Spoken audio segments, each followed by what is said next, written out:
Elles sont des milliers venus rendre un dernier hommage à l'une des leurs, décédée après un accident du travail.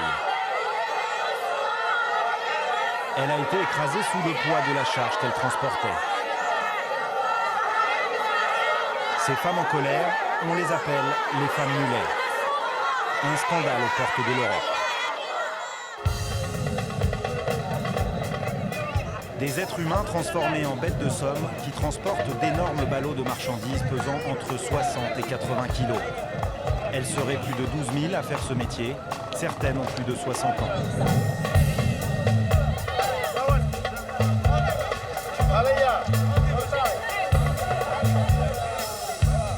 Un spectacle révoltant qu'on peut observer chaque jour au nord du Maroc, à Melilla.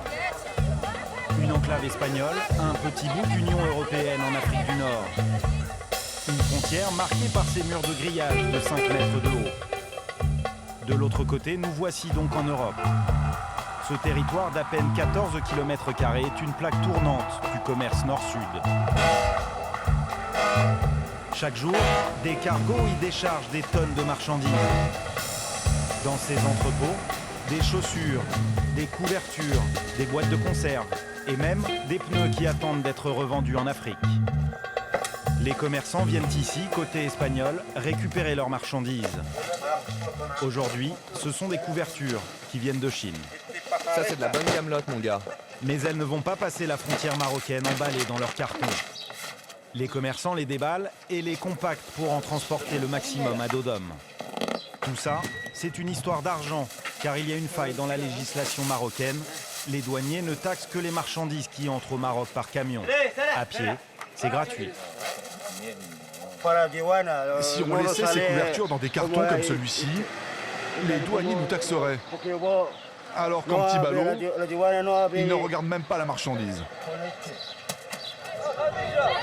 Et si le transport est surtout effectué par des femmes, là encore, il y a une raison. Elles ne sont pas fouillées à la frontière par manque de femmes policiers. Mais aussi parce qu'elles sont considérées comme plus honnêtes que les hommes.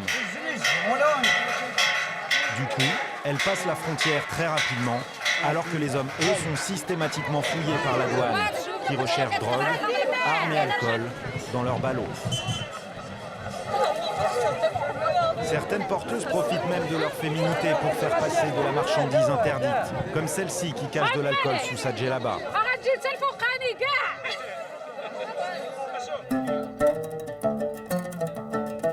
Ces femmes viennent toutes de Nador, la ville frontière côté marocain. Ici, pas de touristes, pas d'industrie. Le chômage atteint des records.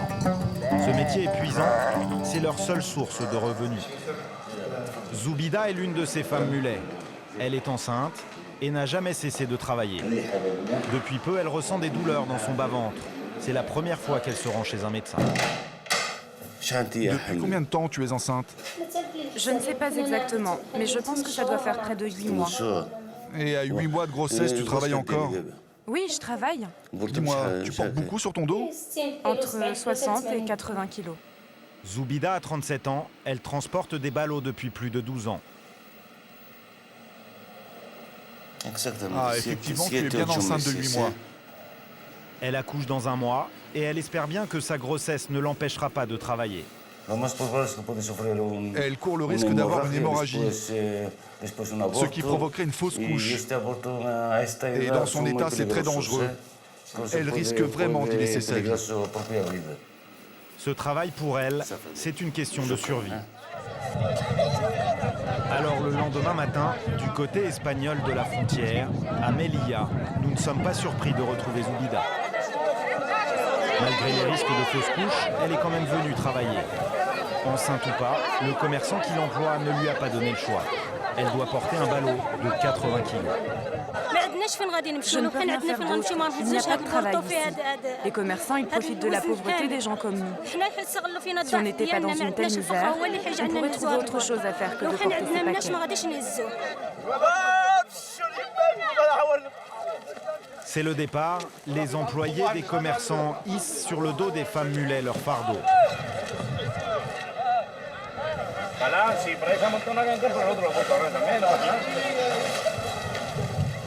Pour éviter les vols, certains patrons font suivre leurs porteuses par des surveillants, comme cet homme au survêtement bleu. C'est un terrible calvaire qui attend Zoubida, la femme enceinte. Le ballot qui contient les vêtements pèse plus de 80 kilos. Il est tellement lourd qu'il faut 3 hommes pour le poser sur son dos. Elle va devoir le porter sur près d'un demi-kilomètre.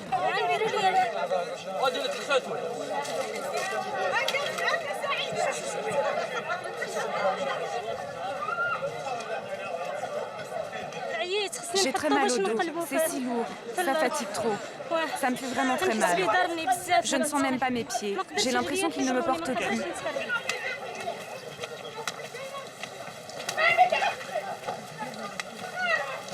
Après avoir parcouru 30 mètres, Zoubida s'arrête, épuisée.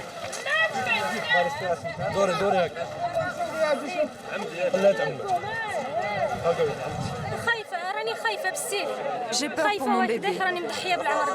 C'est un travail d'homme. Et moi, je ne suis qu'une femme.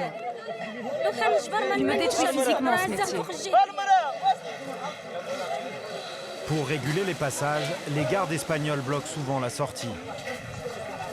De longues minutes à attendre, sans pouvoir poser son ballot à terre, sous peine de ne jamais arriver à le remonter sur son dos.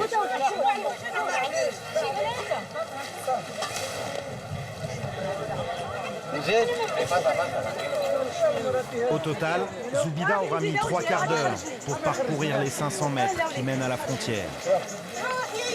De l'autre côté, un commerçant l'attend pour récupérer la marchandise.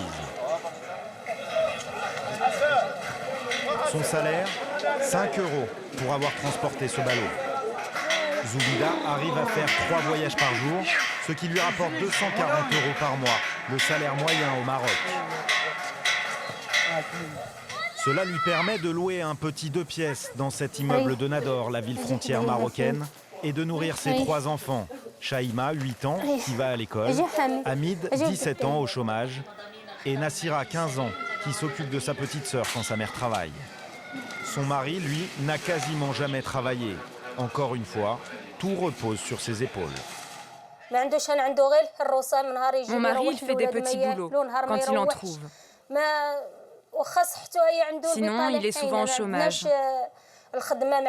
C'est pour ça que je dois travailler. Il faut que j'aide mon mari. C'est à moi de nourrir toute ma famille. Et il n'y a pas que le poids des fardeaux à supporter. À chaque voyage, les femmes mulets risquent leur vie. 5 heures du matin, l'heure de la première prière. Chez la voisine de Zoubida, dans l'appartement du dessous, on se prépare à partir à la frontière. Malika aussi est une femme mulet. Divorcée, elle élève seule sa fille. Tous les jours, c'est elle qui sonne le départ. Elles partent ensemble car Malika est quasiment aveugle. À la suite d'une maladie, elle voit de moins en moins bien. Zoubida enceinte, Malika malvoyante, les 2 femmes marchent lentement. Alors elles partent 2 heures à l'avance pour ne pas rester bloquées à la frontière dans les longues files d'attente. Il faut que l'on parte très tôt d'ici pour pouvoir aller récupérer des marchandises et avoir le temps de faire plusieurs passages. Parce qu'à la frontière, ils ferment les portes de bonne heure. La frontière marocaine ouvre entre 9h et midi. Elles n'ont que 3 heures pour la passer, avec un maximum de ballots. Contrairement à Zoubida, Malika achète elle-même la marchandise qu'elle revend au Maroc. Alors arrivée du côté espagnol, les 2 femmes se séparent. Zoubida part vers les entrepôts et Malika chez un grossiste du centre-ville. Quelqu'un peut m'emmener, s'il vous plaît? Désolé, je ne vais pas dans votre direction, madame. Seule, elle ne peut compter que sur l'aide des gens. Après quelques minutes d'attente, une femme va gentiment la conduire au magasin. Merci. Que Dieu te bénisse. Aujourd'hui, Malika vient acheter des couvre-lits. Combien ça coûte? C'est 25 € par petit ballot. Me donne pas le prix par pièce, mais le prix total. J'en veux 2. Ça sera 50 €. Combien je t'ai donné? Il manque encore 10 €. Allez, donne-moi mes 2 paquets. Malgré son handicap qui la déséquilibre, Malika va porter un sac pesant un peu plus de 30 kilos. Ce sac ne va pas être facile à transporter. Heureusement que j'ai toujours ma canne avec moi. Elle m'empêche de tomber quand je marche. En sortant du magasin, commence alors pour elle un vrai parcours du combattant.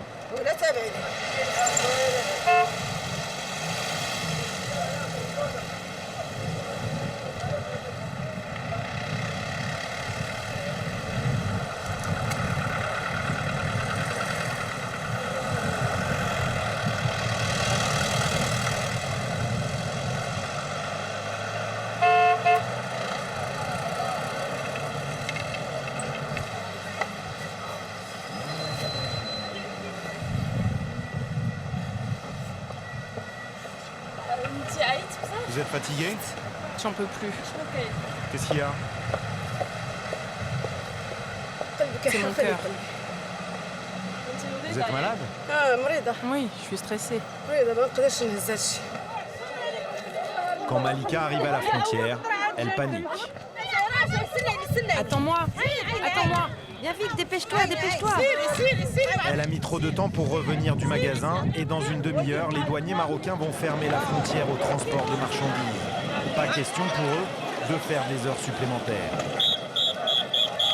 Les porteurs sont inquiets car s'ils passent sans leur chargement, ils perdront leurs 5 € de salaire. Pour Malika, c'est plus grave. Elle ne veut pas perdre sa cargaison qu'elle a payée 50 €. Les porteurs commencent à s'énerver. On se pousse, on se bouscule. Dans cette cohue, un homme suffoque. Il a été écrasé contre la grille.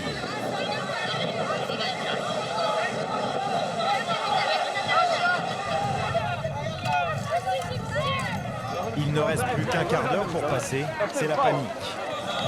Malika, comme les autres, veut franchir la frontière en force. Alors pour contenir tous ces porteurs trop impatients à leur goût, les gardes civils espagnols jouent de la matraque.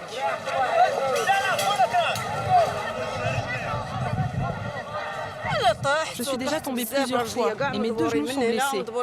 Les policiers espagnols m'ont frappée et j'ai encore les marques de leurs coups sur mon dos. Dans la cohue, les gens m'ont écrasé les pieds au point que maintenant j'ai du mal à marcher. Dites-moi ce que je peux faire contre ça.